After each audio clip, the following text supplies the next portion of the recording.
fields of legal, health, financial, and home improvement.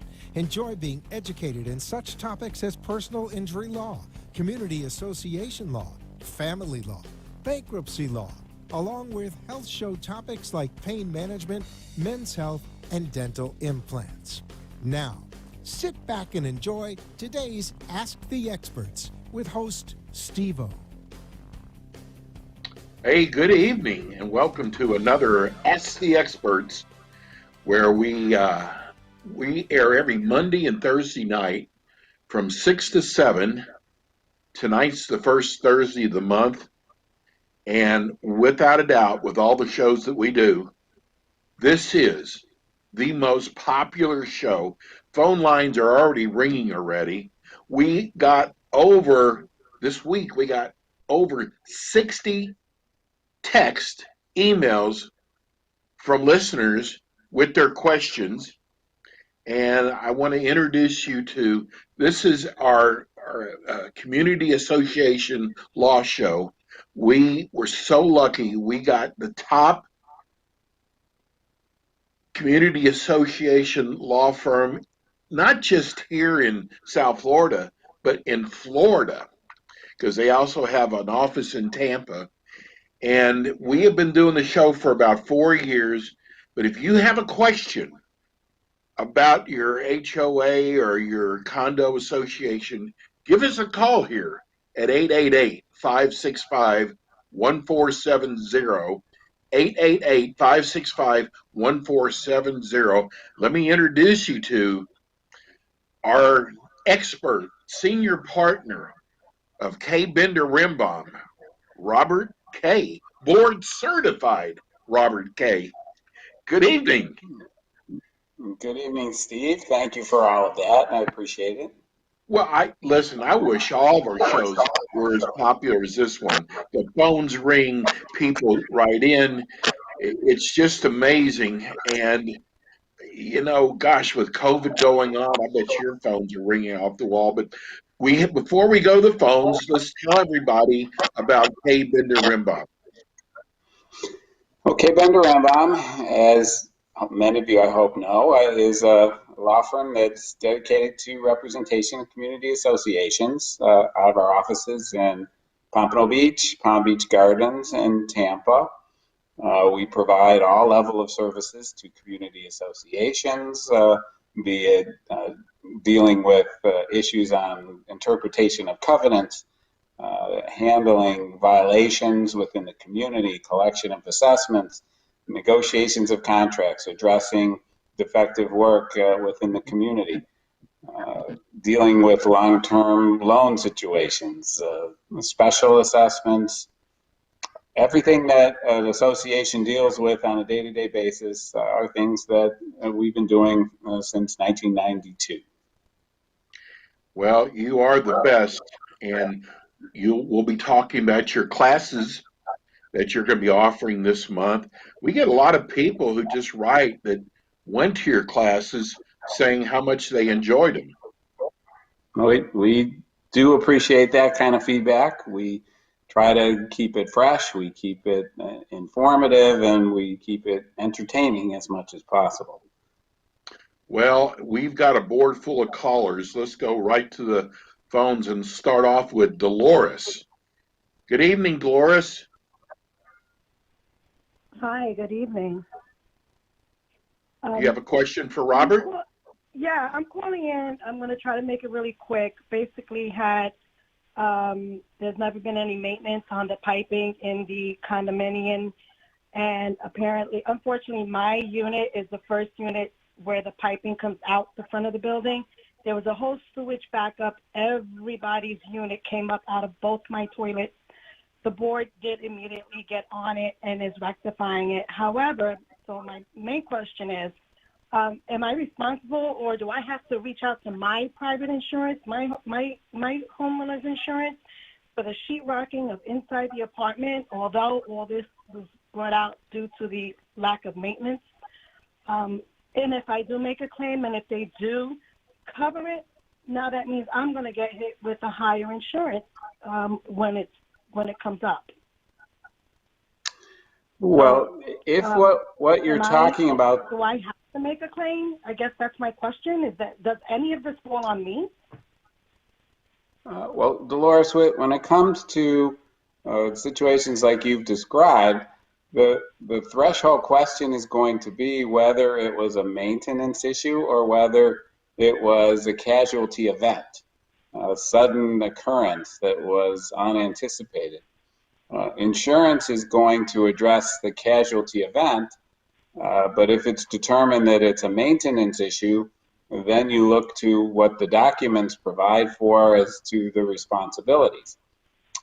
If it's decided that it's a casualty event, the association's insurance should cover a good portion of the damages that you have experienced, but there are specific exceptions to that, which you would be required to make a claim against your own individual policy, such as your uh, wall, floor, ceiling coverings, the cabinetry in your unit, personal property, things of that nature.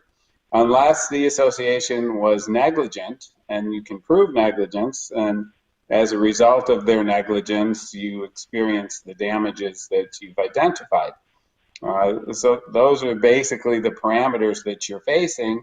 Uh, you should put your carrier on notice just to make sure you have preserved your right to do that, because one of the things that carriers will do is if they don't get prompt notice of a potential claim, they could deny coverage that otherwise they would provide, because your policy requires you to tell them timely.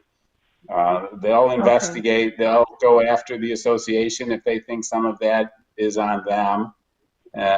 Or you can just try to go against the association, but there is the possibility that there could be no coverage at all if it's determined to be a maintenance issue, and then for sure you want your insurance involved. Okay. All right. Thank you very much. All Thank right, you. Dolores, thank you for listening. Let's go to our You're next welcome. caller, Mary. Hi, Mary. Hello. You have a question for Hello. Robert? Can you hear me? Yes. Okay. My question is, if the board member negligent and refused to open the books, then there was a DDPR citation and we had to pay, everybody had to contribute. Can we go after the individual board member who refused to open the books because he is selling his unit? All right, so Mary, if I understand what happened, there was a request for access to official records that a particular board member in charge did not allow, which was contrary to the law, and that somebody made a complaint with the Division of Condominium, and they issued a fine against your community that everybody had to pay, because that's how community associations work. Is that correct? Correct. Okay.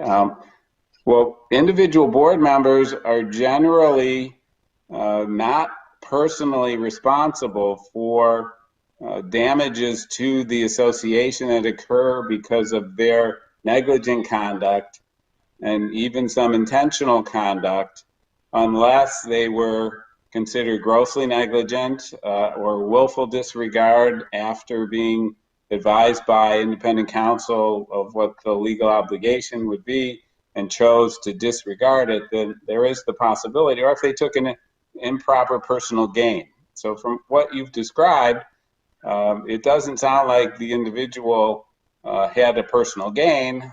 He may have been informed of what the legal requirement was and chose to disregard it. So there is the possibility. But if you were to make a claim against him, the likely occurrence would be he'd refer that to the association's director and officer insurance policy, and the association could end up. That policy. We didn't Well, buy if you don't have that, well, that's negligence on his part as well, because you should. It is a requirement that associations be adequately insured, and director and officer liability is considered one of those items that should be in place for community associations. So the most important thing is that get him off the board and get people in there that are going to do the right thing under the law. And hopefully the fine that you experienced wasn't so significant as to cause any individual unit owner financial distress. You can consider pursuing him, but the likelihood of an actual financial recovery may be low. Thank you. Okay, Mary, thank you for listening. You know, Robert, I want to go to Annette. She's been holding a long time before we go to break. Annette, are you there? Annette? Did Annette give up? I don't know. We don't hear her. Annette? Is she? No, okay. So we lost Annette. Well, we can tell Annette about what classes we have coming up if Yes, she's still we just- listening. We've got to go. Is she there? Okay. So we got to go to break first. When we come back, we're going to talk about your classes. We're here with Robert K. Bender Rimbaum, one of the top community association law firms in Florida.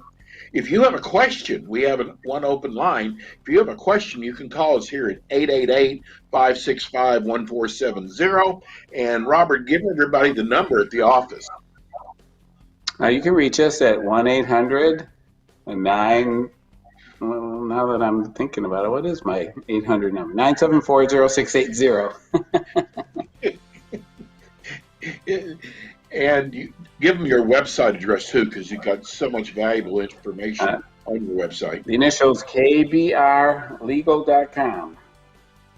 And we will be right back. We're going to talk about all the classes that you've got coming up. We'll be right back.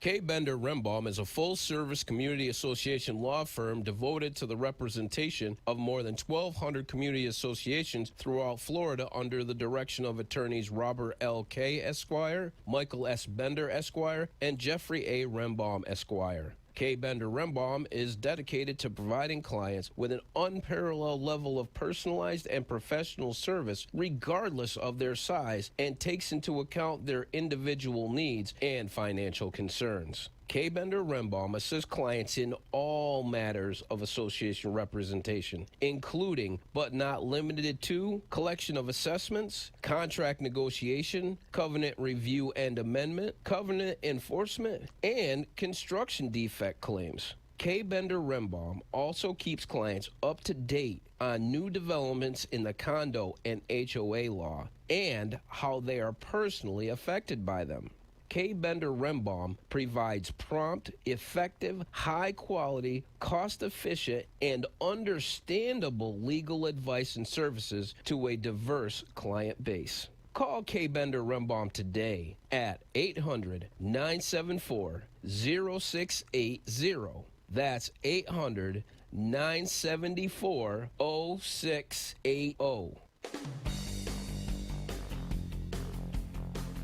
We are back. This is the Ask the Expert Show, where we have South Florida's finest experts in health, legal, financial, and home improvement. This is the first Thursday of the month, so we always have K. Bender Rimbaum. And before we go to classes, we got Annette back. She has been holding for so long, so let's take her question first. Hi, Annette. Hi, can you hear me now? Hear you fine. Oh, great. I don't know what happened last time. Thank you so much for taking my call. So I have a question about the association's right to deny an applicant, more specifically a rental applicant with an adverse background. I know there's some potential liability should we deny him. Maybe you can talk about it a little bit. And also I'd like to know if we're allowed to give the owner of the unit a copy of the background check, so he's aware of what we're seeing as well. Okay, well, you have more latitude with a renter than you do with a purchaser. So it's good to be aware of that. Your governing documents will provide the overall authority, and they should indicate whether or not the association has a right to review a lease application and approve it, and the time frames that you have to do so are important to keep in mind. The criteria for disapproving a tenant will depend on how your documents are written, but generally a little broader than what we would experience for a purchaser, and that their backgrounds and things that you see, which for a purchaser may not be as relevant to you, could become more important for a tenant. In the old days, financial concerns was not there, but since the statute was changed to require tenants to pay assessments to the associate or their rent directly to the association upon demand when the owner's delinquent, their financial background becomes an issue as well and can be a basis for disapproval, even though they're not the primary that's owing to the association. The background check has to remain confidential to the board. You're able to notify the applicant that your adverse decision as to their application for lease was based upon information that you got from your independent investigative agency.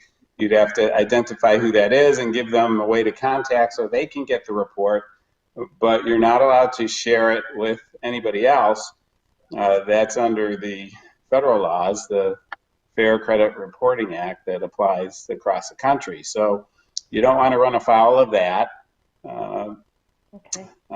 Depending on your county, you may have to provide certain information to the tenant when you choose to disapprove them.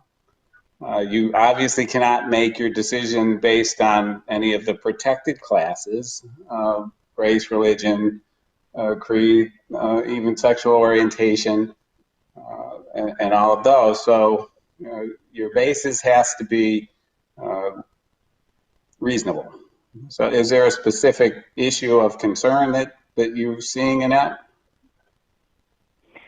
Well, they're pretty much third-degree felonies, more of probably marijuana charges, but there's quite a few of them, so it looks like it's a repeated pattern.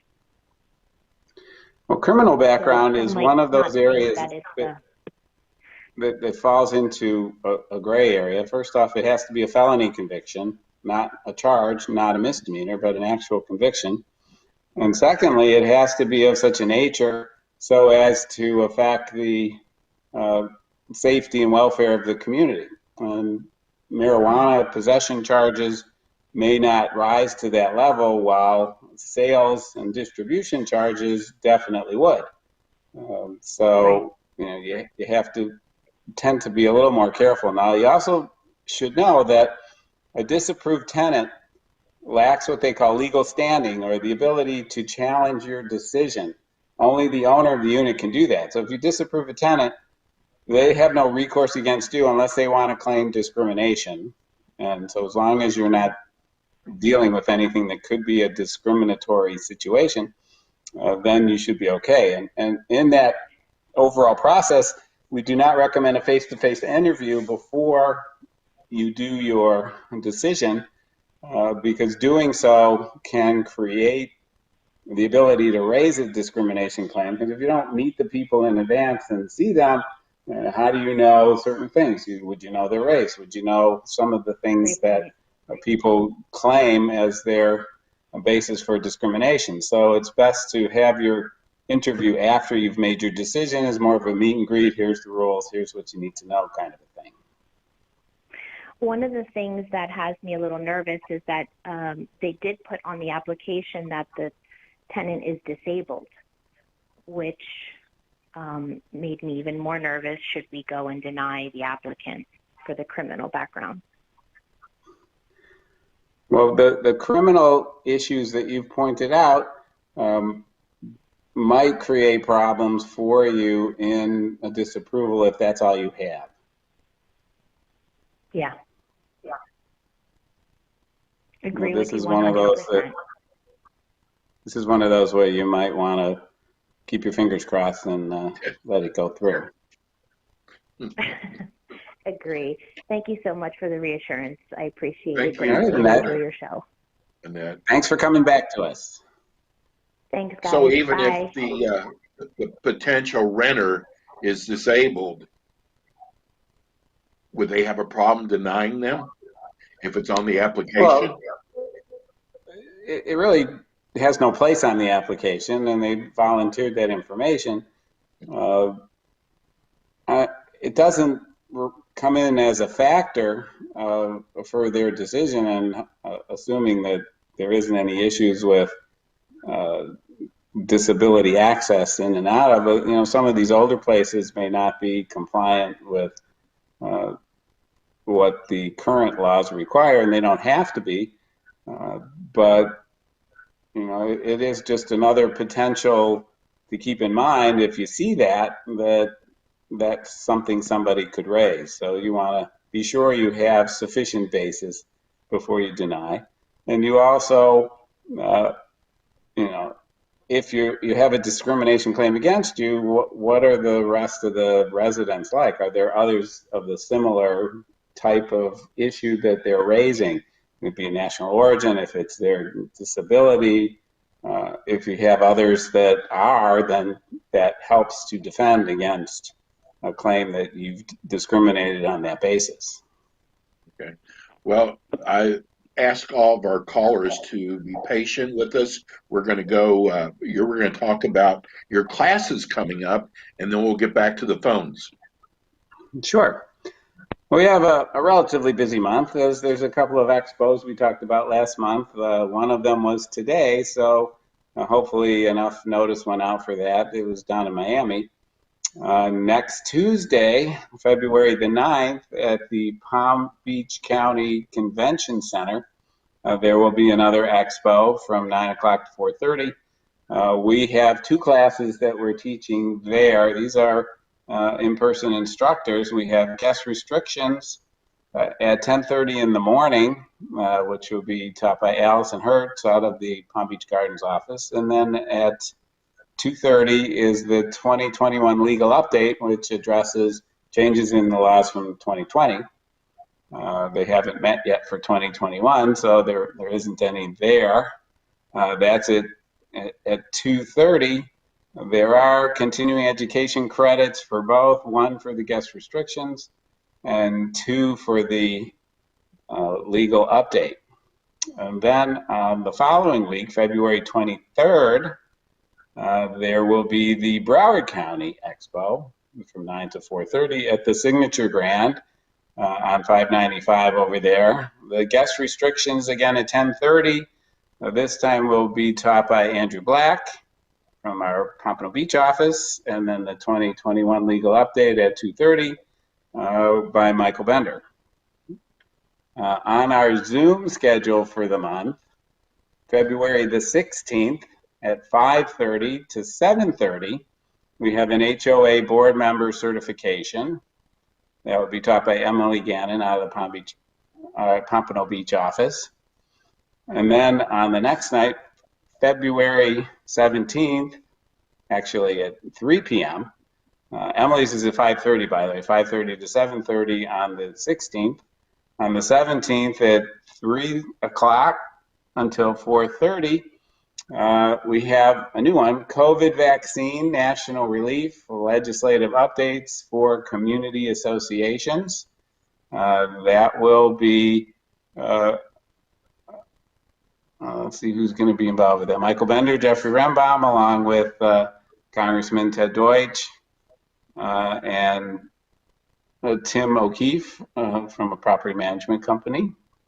And then on February 18th, we're going to do a Zoom Ask the Attorneys without Michael Bender and Robert Kay. We're going to actually do one with Jeff Rembaum, Peter Mullengarden, and Allison Hertz at 4 o'clock to 6 o'clock, February the 18th, Ask the Attorneys on Zoom. It's like our town hall that you love so much, Steve. Yes. Then on February 24th, At 1:30 to 3 o'clock on a Zoom, we have assessment collections and foreclosures 101. Allison Hertz and Sean Brown from our Tampa office will be discussing these issues and addressing concerns that people may have. For all of these upcoming events, you go to our website, kbrlegal.com, choose the KBR calendar on the menu bar, and then you can choose the event of your choice for pre-registration. Do it all online, and then you'll be there for those events. Busy month. Busy month.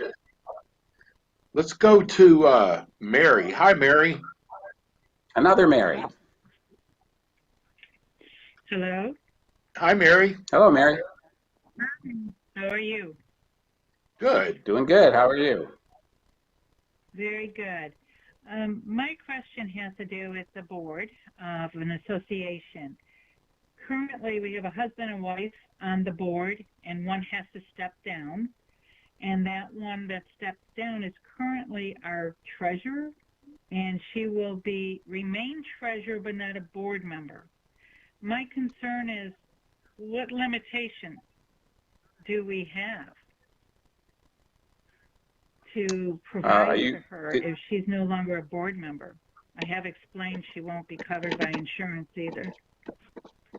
Well, actually, that's not true. She would continue to be covered. Are you condo HOA, did you say? It is a co-op. Oh, co-op, okay. I should have offered that as well.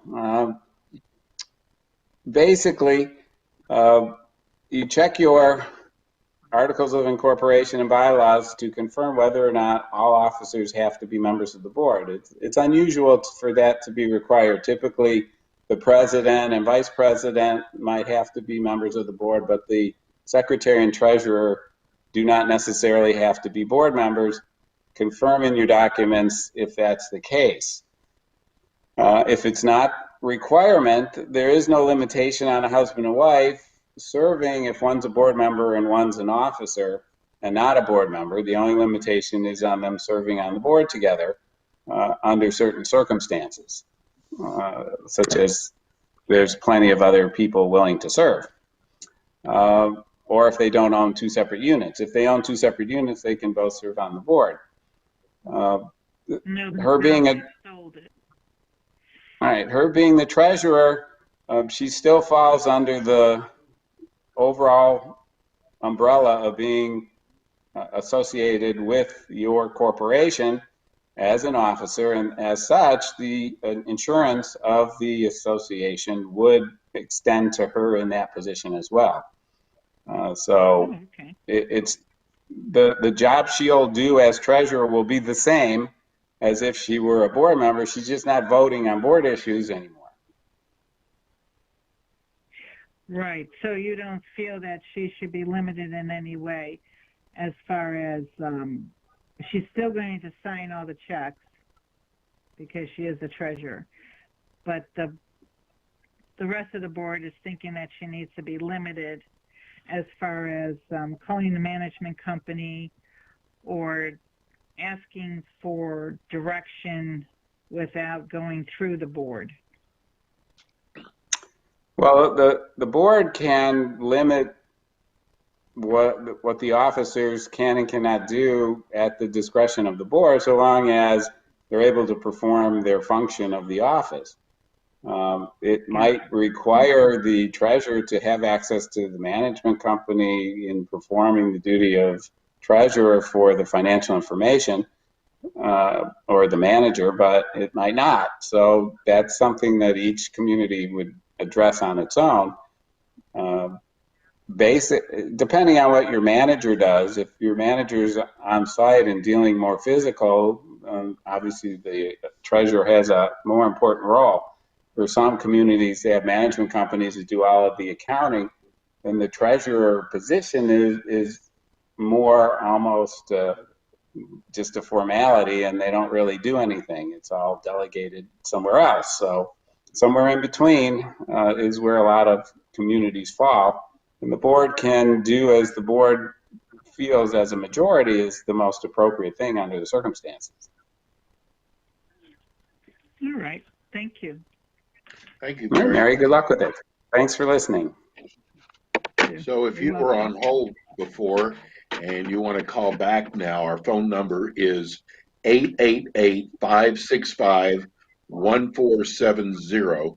That's 888-565-1470. We're going to go to break right now. When we come back, we'll be taking more calls, and we get a ton of emails that come in with questions for Robert regarding HOA and condo And law co-ops. and co-ops. Yes, we can't leave that out either. And we'll be right back with Robert Kay. Give everybody the phone number at the office, Robert. You can reach us for all three offices at 1-800-974-0680. You can send an email to info@kbrlegal.com or go to our website, kbrlegal.com, and there's a contact thing you can click on, and it sounds like we're going off. But No, we're not. No, we got another 30 minutes. Okay, we're going to go to break, and when we come back, we'll have more with Robert Kay of K. Bender Rimbaugh.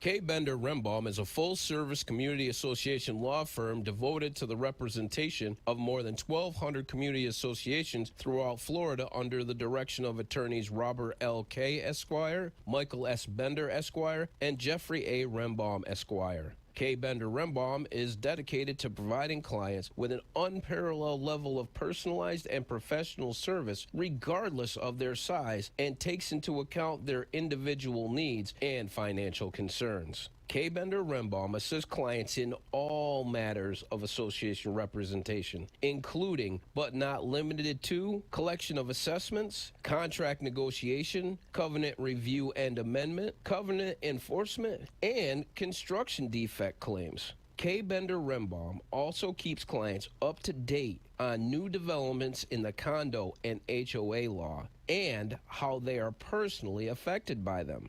K. Bender Rembaum provides prompt, effective, high-quality, cost-efficient, and understandable legal advice and services to a diverse client base. Call K. Bender Rembaum today at 800-974-0680. That's 800-974-0680.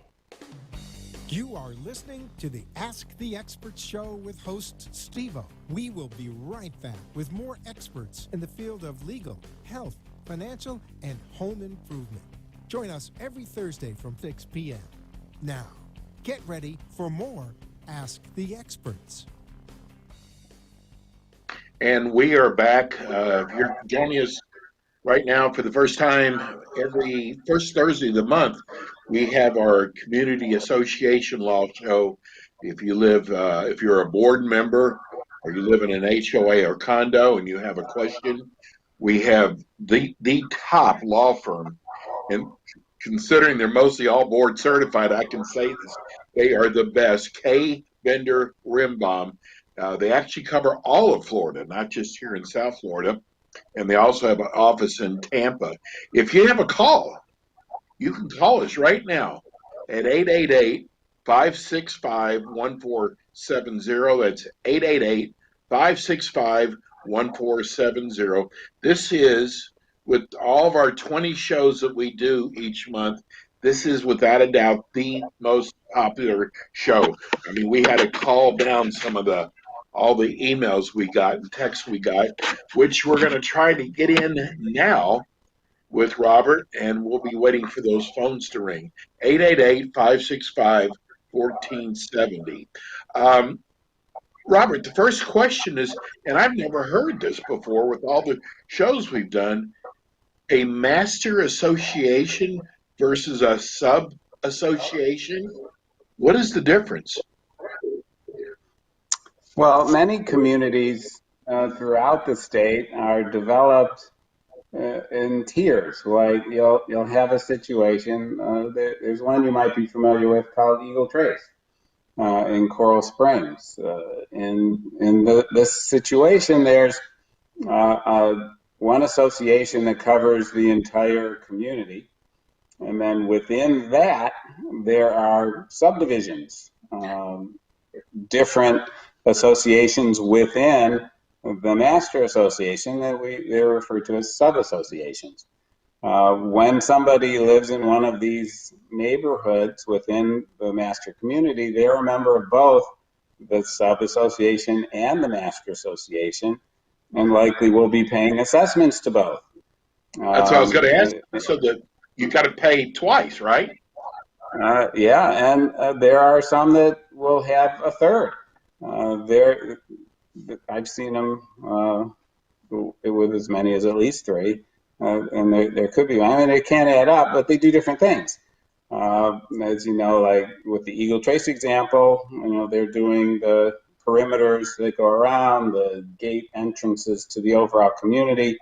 You could have condominiums within the community, you could have townhomes, you could have single-family homes. You can have portions of it that are just part of the master association, which I'm sure Eagle Trace does as well. So, Robert, of all the places in South Florida to choose, you happen to choose where I live. Do you think that was a coincidence? I don't know, but you're right though. I mean, I'm part of then I would be part of the master association, but those condos to the side, they have their own association too. That's right. You go through the entrance. There's a steeplechase right there on the west entrance. So that's a separate sub-association within Eagle Trace. So that's how that's set up. Wow, I did not know that. That was from Justin in Boca. Here's Kevin in Boca, says, I have a condo security question. And by the way, I would say probably 40% of the emails we get are people talking about how much they enjoy the show. Only 40%? Yeah, I know. But before I go to this question, I was just thinking, we get so many questions from owners that are very upset that they have to pay for amenities that they cannot use now. And they're really upset about that. We get a lot of those. Well, that's understandable. Nobody wants to pay for things they can't use. But unfortunately, the laws are as they are, and the structures of the communities are as they are, and associations still have to pay what they have to pay. They have to maintain and upkeep these facilities, even though they're currently not available because of the situation with COVID. And so perhaps the assessments might go down a little because of the lack of the use, but maybe not, because the maintenance of these items may not differ that much. So that's just one of the downsides of living in a community association setting. If you don't like that, you can find a place that doesn't have a mandatory association, then you're not facing these types of issues. But down here, those are fairly few and far between. Yeah, people are really upset about that, Robert. I mean, we probably got 10 or 12 emails, wondering what they can do. But like you say, there's not much they can do about it. Well, just know it's temporary and there is light at the end of the tunnel. So we're told. Okay, let's go to the telephones. We have a call from Tony. Hi, Tony. Yes. Hi. Good evening. Good. I just had a quick question about assessments. If you go through the violation process and the finding process, and the board approves the fine, I'm confused about whether a fine can be treated as an assessment against the dwelling unit. And I think I'm right. Fees can be assessed and treated as an assessment, I believe. Can fines be treated as an assessment? Well, in a condominium, the answer is no. But in a homeowners association, it depends. there's a couple of things that have to exist in an HOA. One, your governing documents, your declaration of covenants has to expressly provide for the fine to be treated as an assessment and collected in the same way. And then the fine has to be more than $1,000 in order for it to reach the statutory minimum to become an assessable lien against the property. So condominiums, no. HOAs, sometimes. Makes sense. Thank you. That thoroughly answered my question. Thank you very much. All right. Thanks for listening. Thank you, Tony. We have a line open at 888-565-1470. That's 888-565-1470. I started to go into Kevin's email from Boca Raton. Said, I have a condo security question. They never lock the doors in our building. We have found drifters sleeping because they didn't lock the doors. Does the board of directors have a legal responsibility to make sure the community is locked up and safe? Well, the board has a responsibility to make sure the community is run in a safe and proper manner. Whether or not that means locking the doors is an issue of what's going on in the community. And in some communities, the answer is definitely yes, and others it may not be. The facts and conditions of the community have to be taken into account before you can reach a complete conclusion on that. Also, the physical layout of the community is an issue as well as to whether locking a particular door is going to provide the security that you're looking for. But as a general term, I would say that it makes sense for a communal building to have limited access and not be open to everybody to just come and go. And that's really more what we see. It's, I think, more of an exception what this writer is asking about.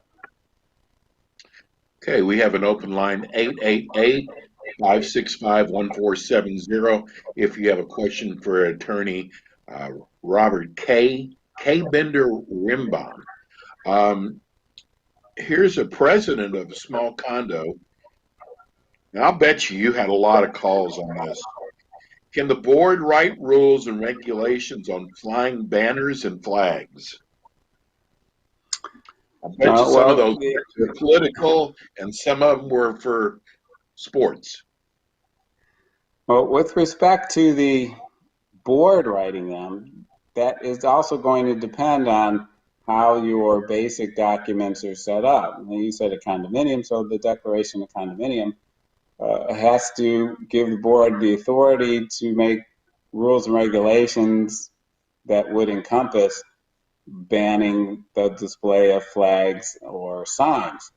The statute also provides that associations are not allowed to prohibit certain types of flags, the American flag, the state flag, certain armed services flags, as long as they're not too large. The statute provides for all of that in its parameters.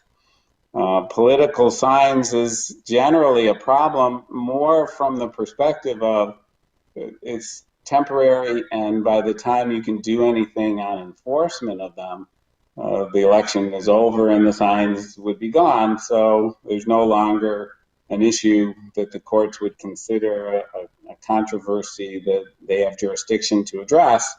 So that leaves the associations in a quandary of how they can enforce if they have such a prohibition on political signs. It's often better to set some time frames and parameters of how long they can display them and where they can display them, and then that makes it a little bit more easily enforced.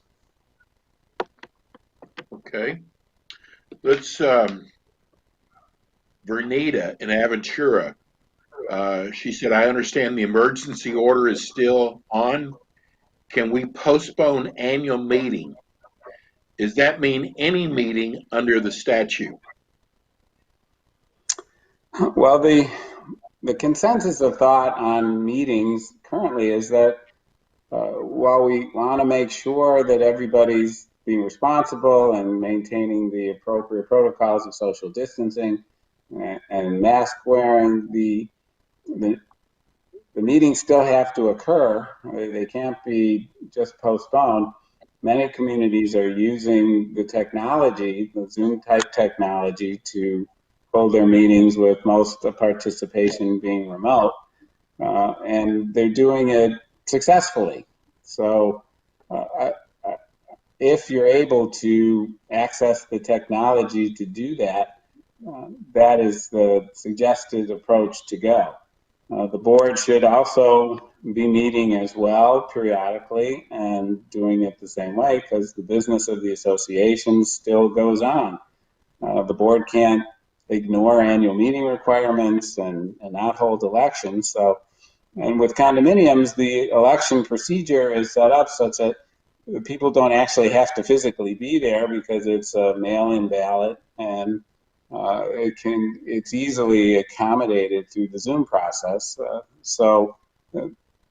We encourage the boards to consider that and take that approach for it whenever they can. If you absolutely are unable to do that, and you cannot safely hold a meeting, then you have no choice but to postpone it until such time as it's safe. We kind of answered this question. This is Barbara in Coconut Creek. Love your show. I'm a unit owner and a new board member and a shareholder of a co-op. Two co-ops today. Yeah, our manager's agreement was extended, who is also a shareholder. The manager's brother is a board member. Isn't that a conflict of interest? Well, it certainly looks like a conflict, but it doesn't necessarily mean one that would preclude the transaction from taking place. The cooperative statute does not currently prohibit a shareholder from being serving as a manager within the co-op that the shareholder is owning. It may not be the smartest thing to do on a personal level, because you can become like the superintendent, people knocking on your door 24/7. But the fact that the brother of the manager is on the board is just one board member. The key here is there be disclosure of the relationships prior to the decision being made, and that everybody's aware of it. If the membership objects, there are remedies available to them under the cooperative statute to challenge the contracts and cause them to be terminated, but it may not be warranted under the circumstances. If he's doing a good job, the fact that there's a relationship doesn't necessarily preclude them from going on in that fashion. Our next one is from, I think this has got to be your cousin in Boynton, Kevin. He said, I never miss one of your shows. Our entire board listens to you every month. I know this is I hope cousin. They're there tonight. Regarding board elections, we have several Canadians, owners, that didn't receive election notices. Does that disqualify the elections? We mailed it out 14 days in advance like we were supposed to. Well, that's an issue that's a tough problem that many communities face, particularly those that have owners that reside abroad. The mail system, as we know, is currently not functioning as well as we would like to see it function. So while the law limits requires you to give at least a 14-day notice, it doesn't say it can't be longer. And in a condominium, you can be as much as 34 days, because you've got to make sure you don't go beyond the time for people to put in their personal information sheet. But the more time that you can provide, the better your chances are that everyone can participate. But the board did what they were required to do. The association sent out the notice within the time frame of the statute, the fact that not everybody received it does not affect the ability of the election to move forward or invalidate it in any way. If there are owners that did not receive, they could have the information sent to them electronically, and then perhaps use an overnight delivery service to get it back if they're that motivated to participate in the election. The board also, we've had some clients that were facing that postpone the second half of the election, so that would give the people longer opportunity to receive and send back. And I have not seen that the Division of Condominiums has given an opinion one way or the other, but I think that they'd be inclined to find that an acceptable alternative, just extending the date, not changing anything, not giving anybody an opportunity to run who didn't timely put in their name, but just making sure that all of the owners have as much of an opportunity to cast their vote as possible without extending it indefinitely. You know, I was kind of surprised, Robert. We used to be inundated by calls on emotional pets, and we don't get that many anymore. But here's one from Kim in Pompano, who did your condo class. She said, what happens when there's a pet that lives below and the person goes to work all day and the dog barks throughout the day? Is there any remedies for that? Okay, well, again, you use the pet word when you shouldn't. An emotional support animal under fair housing laws is actually defined as not a pet, and you can have pet restrictions, but you can't restrict emotional support animals. Okay. The allowance for the exception to have an emotional support animal is not an unlimited opportunity for people to do whatever they want. The animal is not allowed to be a nuisance within the community, and there are remedies available to the association when the owner doesn't properly take care of their animal. Having an emotional support animal that you leave home alone all day does raise the question of whether there's actually that need for the emotional support animal, but that's an issue that would be a case-by-case basis. So if the dog, I assume it's a dog, is barking and making lots of noise and disturbing other residents all day long, the association can certainly address that. And if the owner doesn't resolve it, you can cause the removal of the problem. That has been done. Okay. Well, and bear in mind, we often see it's not the animal's fault, it's the owner. Yeah, no kidding. Yeah, who leaves a dog home by himself all day long? But that we haven't had really any about emotional animals at all, and this was like one of the first I think word's ones. getting around. Yeah. Word's gotten out. I apologize. We've got 3 people on hold. It's a fast hour.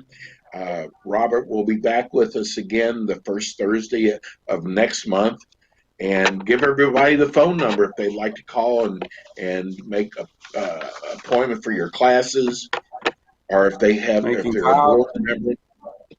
You can call us at 800-974-0680.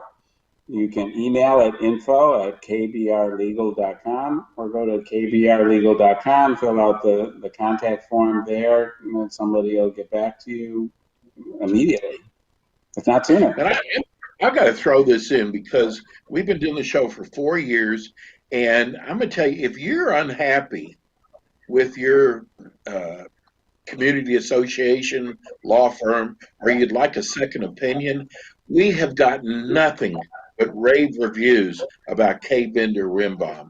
So give them a call. I mean, it doesn't hurt. And we'll see you again next month, Mr. Robert. And likewise, Steve. Happy Valentine's Day. Take care. And we'll see you guys next Monday with more Ask the Experts. Have a good weekend, everybody, and take care.